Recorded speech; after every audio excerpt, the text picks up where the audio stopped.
Hello, and what we're going to do today is we're going to have a look at my new arrival. 1970s Orient automatic. So it's on a Soviet strap, and we shall have a closer look at it.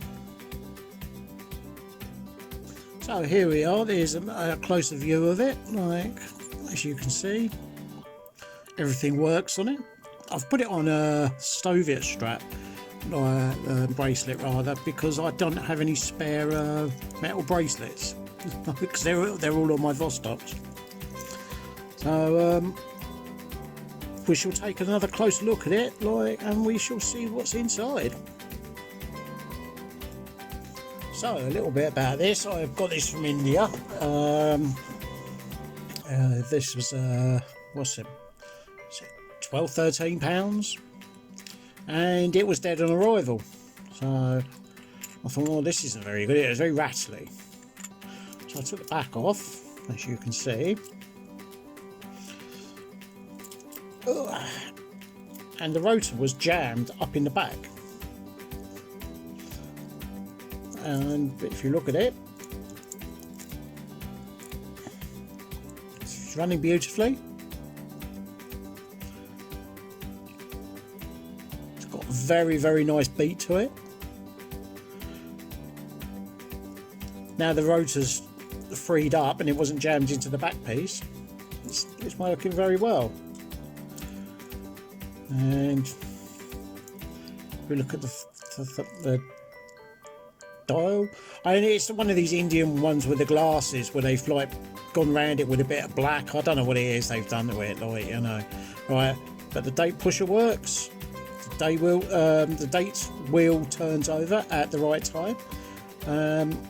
The only thing is I think that there's a missing. It's a movement ring, because it's a bit loose in there, and I think that's what happened. It got chucked about and messed about. But you know, this is a 1970s retro watch.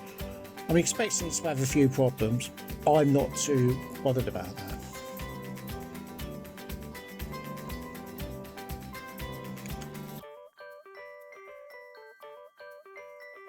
So, on reflection, it's if you look at it, it's not a bad watch. It's a nice retro sort of thing. The only thing it has got a little problem with, if you tighten the case back down too much, it stops the movement. Again, I think this is down to the movement ring not being in place. But when you rotate it, you get like it's like a pea in a pot sort of sound. It's the rotor itself. It's not the quietest of rotors, but it is very free. So. And is it keeping good time? Yep, it's keeping good time. I've demagged it. It looks old. As you can see, it looks absolutely spot on. Like, you know, I mean, this is a very nice piece. And this is the first Orient I've actually owned. I've never had one before. I will get a better bracelet for it. I'll probably get something like a President or something like that, or something like that Seiko, what's it, multi-grain. So, and speaking of Seiko, where are you? There we go. I've got another one. Actually, I've got another two, but where are you? Come on, at you come. Oh dear, that wasn't very clever, was it? Seiko 7009, oops, upside down. 7004. Oh no, is that upside down? Oh, that's not right. Yes, that is still right now. 7009 automatic watch. It's got all the bits and pieces in. In fact, I'm going to have a look at the movement ring, see if it's got. And oh my God, it's working! Oh, look at that! I won that for £1. Now, how about that? Well, it stopped again, but no, it's still working. No, it's still working. Oh, I'm pleased with that. Look at that. I paid £1 from somebody in Japan for this. Oh my word! I'm so pleased. that's my second Seiko, and I didn't have to do anything to it really. I'll open it up and put some oil in some of the places and stuff, but I'm very pleased with that. That's the best pound ever for a Seiko. You know, you cannot beat it. And here's the other Seiko I've got. This is a Seiko Quartz, but the movement isn't working, and I'm still thinking about taking the Quartz out of that Loris, because it's exactly the same movement. I mean, even the serial number are exactly the same, and I'm thinking to myself, wow, you know, what do I want? Do I want a nice Loris, or do I want a nice Seiko? And look at the bezel around it as well. It is really quite handsome. Do I want? What do I want? Right, do I need to have a Seiko, or do I need to have a Loris? I mean, very small hands, which I'm not very good with second hand still, so we shall see. But I can't believe it. Is it still going? Is it still going? Yeah, it's still going. Woo! I've got another Seiko. Yes. So I'm going to set that up, set the time up on it, and see if it holds good time. If it holds good time, then I'm going to call that a good one. Right, I'm going to wish you all a happy Christmas, because it is Christmas Eve. I'm quite happy because I've managed to resolve a few issues, like with I had a bit of a run-in with a local pharmacy person, which I will document at some point down the line. So I'm happy that I've got things sorted out. Gonna have a nice quiet day tomorrow with Shana, like myself, and I'll probably some video chat with Steph. If people want to give me a ring or something like that, contact Steph through my Facebook for my number. You can give me a ring, and I'll be quite happy to have a chat.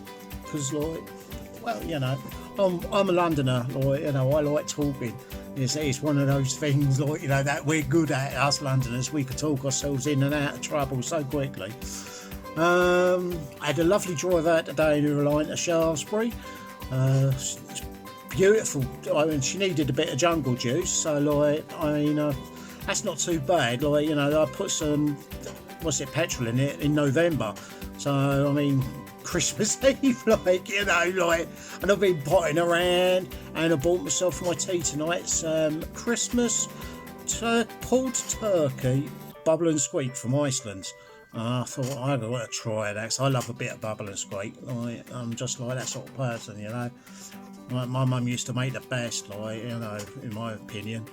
So, and tomorrow we're going to have, we've got a whole salmon. Like, you know, we're not talking about a bit of salmon. We are talking about, like, you know, 2-3 times the size of that. Like, you know, like, I wish I had something as good as twice the size of that, but, like, you know, when you get old, like, those things, like, stop working so well.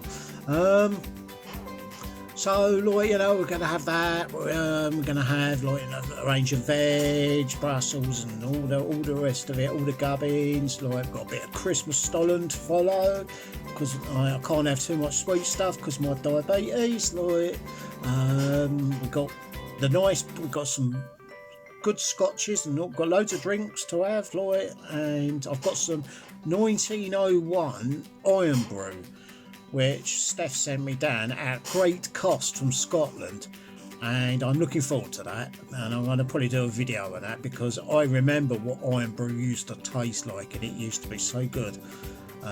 But unfortunately now, like, it's so full of, like, you know, artificial flavourings and colourings and that. It just tastes chemical as far as I'm concerned. I'm giving the e-cigs up in the new year. I'm probably going to, like, use my DLA entitlement to get myself down the gym in the new year, because the local sports centre, they do like a concession for people on disability living allowances and stuff. So I'm going to probably, like, look into that, see if they've still got that going, because I really do need to get something sorted. You know, I'm just feeling like I'm just getting older and older and older. Cats are all happy. I had great experience in the Lloyd's Pharmacy over in Shaftesbury today, like, you know, and being fussed over by loads of, like, Christmassy women, like, you know, and people liked my which I haven't done a review on yet, but I don't know if you can see this. Can you see, like, see my £12 from China, like RAF bomber jacket thing? So I'm going to do that, and I'm going to do that as well. I don't know if you can see right at the back, like, you know, is a 1960 what's it, old flak jacket, you know, and I couldn't really understand why I bought it. But the reason I bought it is because it's what, like, all the bad boys used to wear in the Sweeney, and it fits like a glove, and it is like, I mean, it's 1960. It's 7 years older than me. You know, so 60 year old piece of like army gear, and it's still brilliant. No wear in it at all. So I will be bringing coats in. I'm working on the boots. What's it, like, thing for the urbex people, because you see so many of these urbex people running around, like, you know, in trainers when they're jumping down like great crevasses and rocks and stuff, and you're thinking to yourself, broken ankle, how are you going to get you out? Because not all air ambulances can get to all places, like, you know. So, like, I mean, and they're just running around with trainers, like, and it's like, it's ridiculous. And I'm going to showcase my £15 set of Austrian Special Forces NATO boots, which I think are just about the most solid boots you can buy. So, if the Germans, what they don't know about boots ain't worth writing about. Trust me on that one. I mean, the Nazis were big on boots. So there we go, and that's the end of my Christmassy talk. Like, you know, I've only got a couple more Russians to come in. The watch you've seen today, like the Seiko, the now working Seiko, and the Orient, are watch 48 and 49, and I've got one more to come, and that's going to be my number 50, which I'm going to do a full thing on what each of these watches mean, why I've got them in my collection, as a celebration of my first 50 watches. Right, you're a bit wobbly because you're off the tripod at the moment. So anyway, have a good day tomorrow. Don't go over the top or indulge. Like, if you're going out tonight, be careful, because there's a lot of idiots around out there. Like, you know, and, you know, have a good day, you know, whatever thing, you know. If you want to go to church, go to church. If you want to go down to the mosque or whatever, do that, you know. Just have a good day. Just remember that we are all human beings, and they, you know, we are living in troubled times. Right, so I'll bid you farewell, and I will see you in the next one.